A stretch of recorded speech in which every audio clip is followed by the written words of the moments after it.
So just tell us your name, where you come from, and what you're doing. Okay. What brings you here? I'm Carol Vincent. Sorry, if you could. Oh, it's you. Sorry. Yeah, that'd be lovely. Carol Vincent. I'm from East London, and what I'm doing here is I've always been part of Stop the War movement, part of the original Respect, which is we're now left list. So I'm standing in the GLA elections on the list, and as a constituency candidate for Redbridge and Havering. What I'm doing here is standing up with hopefully millions of people around the world today who are saying this has got to stop. Wars are no good, and the war in Iraq is 5 years old now, and still there are people there. The troops haven't been withdrawn. Blair was promising them being withdrawn and they weren't, and now Brown has done exactly the same. We know they won't withdraw the troops because it doesn't actually suit them. We know it's about controlling the Middle East and the resources, and you know, and also supporting the state of Israel, unfortunately. Last week, you know, about 30 kids were killed along with 100 other people, some in a football match. That wasn't Hamas being attacked, that wasn't the military, that was civilians. And this is what's happening all over, not just in Iraq or Afghanistan, but you know, you've got the Congo, you've got Pakistan as well, all this unrest.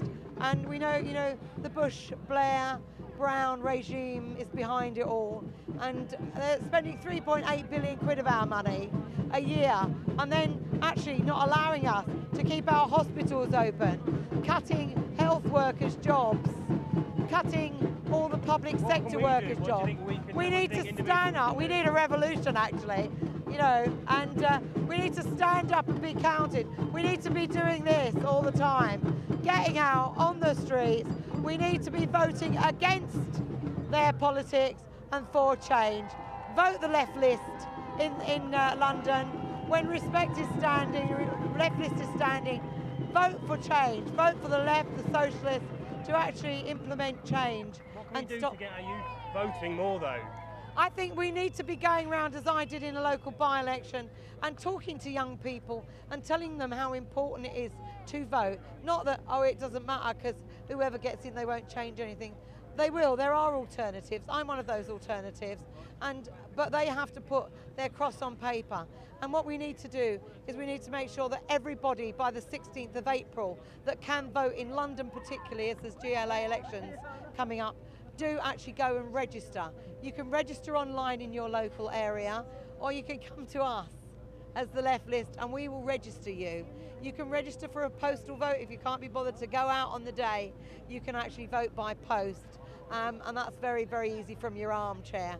You can get your mates. If you register and get 5 other people register, we can get the population of students and young people who are 18 and over to be able to vote. But even if you're under 18, as a student you can stand up and you can speak out, you can have debates.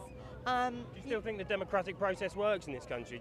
You know, there's lots of other parties here, the Communist Party here is saying the way is best. You still think voting democracy can still work? I think we have to do that for the time being, until there's a big groundswell, which I think is coming. I think that, you know, revolution is coming, and until there is a big groundswell, we have to go with that because it's the only way we've got at the moment.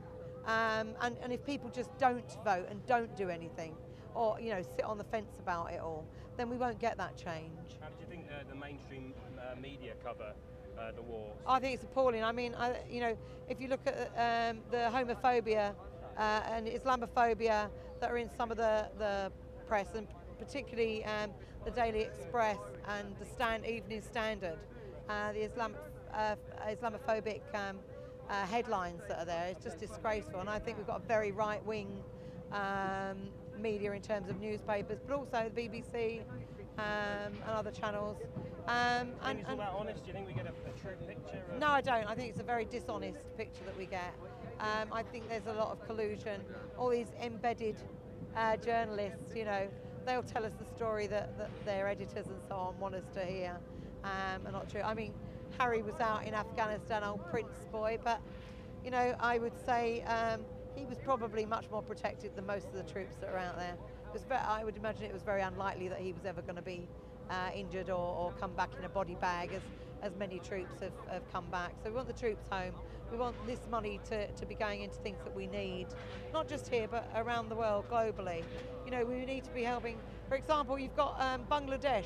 You know, cyclones in Bangladesh just wipe people out. There's loads of Bengali citizens in this country, and they're having to watch people. This is global warming. This is Bush, this is Brown, and Blair before him. And these governments are doing absolutely fuck all, basically. And we need to start to challenge this. And that's what I'm doing. I'm trying to challenge it from the ground. It has to be a groundswell. It's got to come from the bottom. I'm standing for the left list. I was part of Respect. George Galloway actually split from the majority of us and is now Respect Renewal. And because they won't allow us to use the name of Respect, we're standing as the left list. And Lindsay German is the mayoral candidate, so I would urge for people to vote for Lindsay German. I would urge for them to vote any left list candidate within the other constituency candidacy in London, and for me on the list as well. And I'm in Havering and Redbridge standing, so everyone in Havering and Redbridge, vote for me, and we'll vote for change. Lovely, thank you very much. Thanks.